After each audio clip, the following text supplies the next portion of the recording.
The morning air was cold when Amina stepped out of her tiny apartment, carrying a bucket, a mop, and an old cloth bag filled with cleaning supplies. The streets were still quiet, and the sun had barely risen above the grey buildings of the city. While most people were still sleeping warmly in their beds, Amina had already begun another long day of work. She was only 38 years old, but life had carved deep lines across her face. Her hands were rough from years of scrubbing floors, washing dishes, and cleaning homes that looked like palaces compared to the small one-room apartment she shared with her son. Every morning before leaving, she would gently touch her son's hair while he slept. "Study hard, Yusuf," she whispered every day. "One day your life will be different." Yusuf was 12 years old then, thin, quiet, and intelligent far beyond his age. He knew his mother worked harder than anyone else in the world. He saw the exhaustion in her eyes when she returned home at night, yet she always smiled when she looked at him. Amina cleaned 5 houses every day. In the first house, she washed expensive marble floors while soft music played in the background. In the second, she polished silver dishes that were used only for guests. In the third, she folded clothes belonging to children who complained when they didn't get new toys. Sometimes the owners ignored her completely. Sometimes they spoke to her kindly, and sometimes they treated her as if she didn't exist at all. But Amina endured everything silently, because every bucket she carried, every staircase she climbed, and every floor she scrubbed had only one purpose: Yusuf. Years earlier, life had been different. Her husband Karim had worked at a small factory. They were poor. At night, they dreamed together about Yusuf becoming an engineer or a doctor someday. Then one winter evening, the factory closed after a terrible accident. Karim lost his job. Months later, sickness entered their home like a dark shadow. Without enough money for treatment, Karim became weaker and weaker, until one night he never woke up again.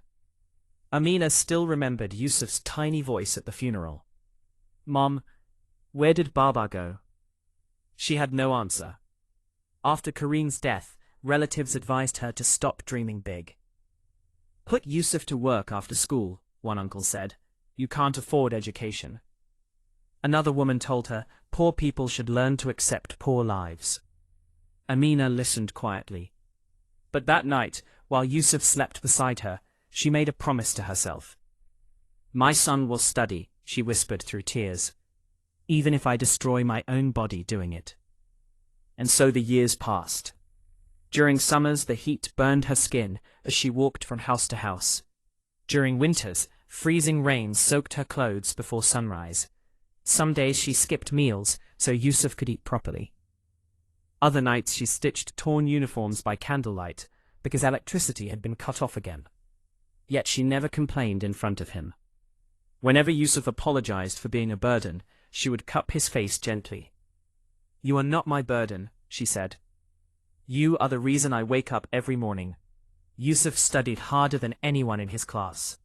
He spent hours in the public library because they couldn't afford internet at home.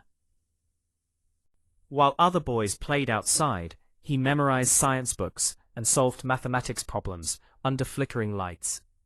Sometimes he heard classmates mocking his worn-out shoes. "Look at the cleaner woman's son," they laughed. But Yusuf stayed silent.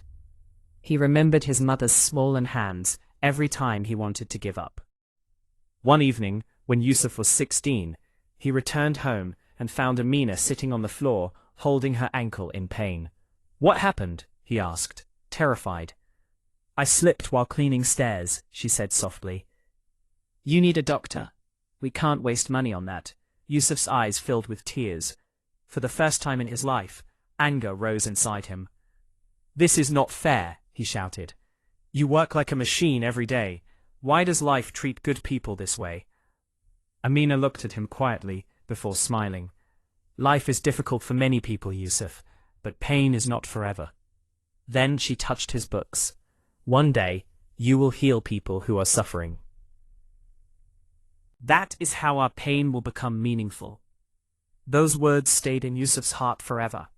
Years later, Yusuf graduated at the top of his school. The principal himself visited their apartment. "Your son has received admission to medical college," he announced proudly. For a moment, Amina could not breathe. Medical college. The dream she had protected for years had finally opened its doors. But there was one problem. The fees were impossible. That night, Amina sat alone in darkness after Yusuf fell asleep. She quietly opened a small metal box hidden beneath her bed. Inside were a few pieces of jewelry from her wedding, the only valuable things she still owned. The next morning she sold them all. When Yusuf discovered what she had done, he broke down crying.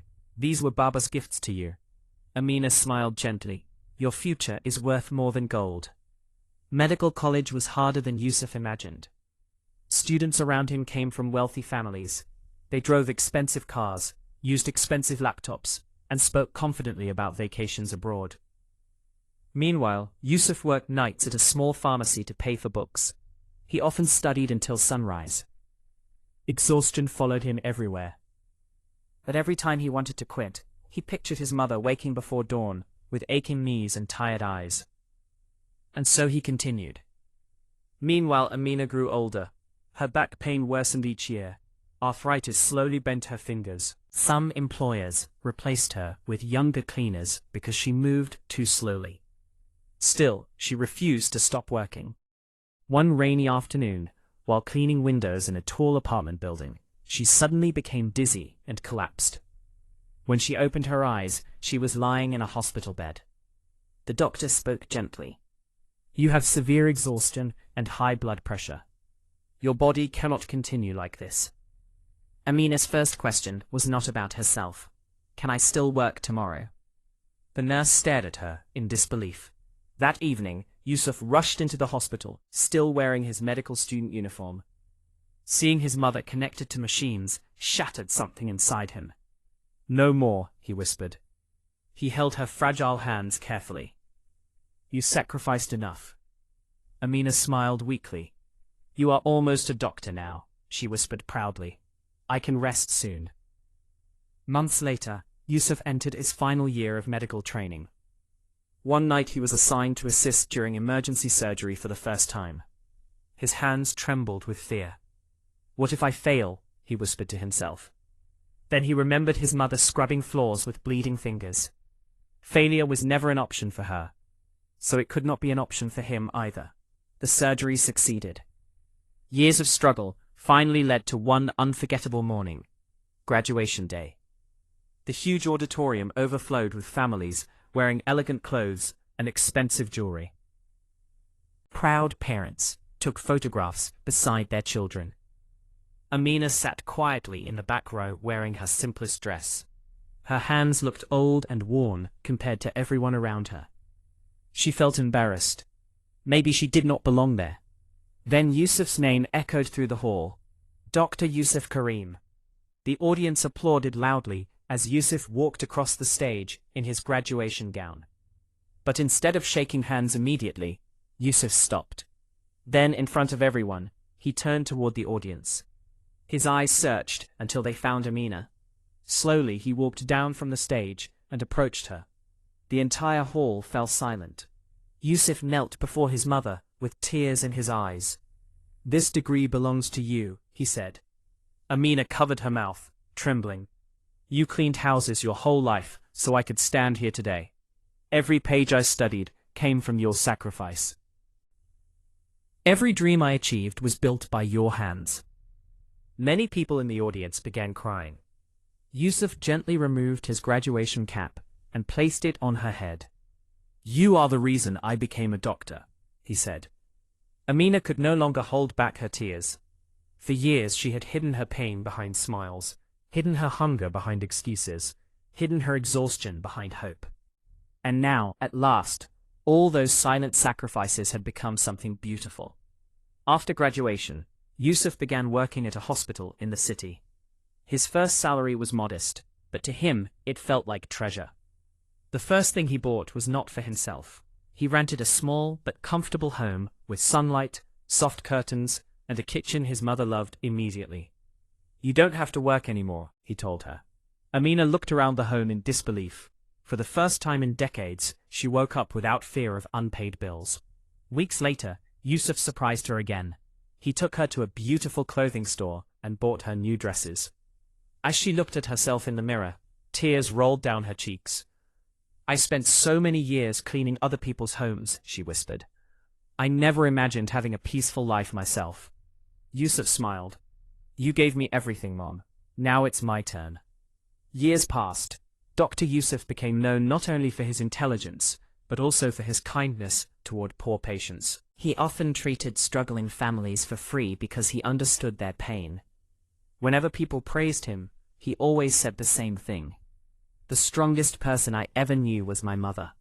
And every evening, when Yusuf returned home from the hospital, he still kissed Amina's forehead before doing anything else. Because no matter how many lives he saved, he never forgot the woman who sacrificed her own life to save his future.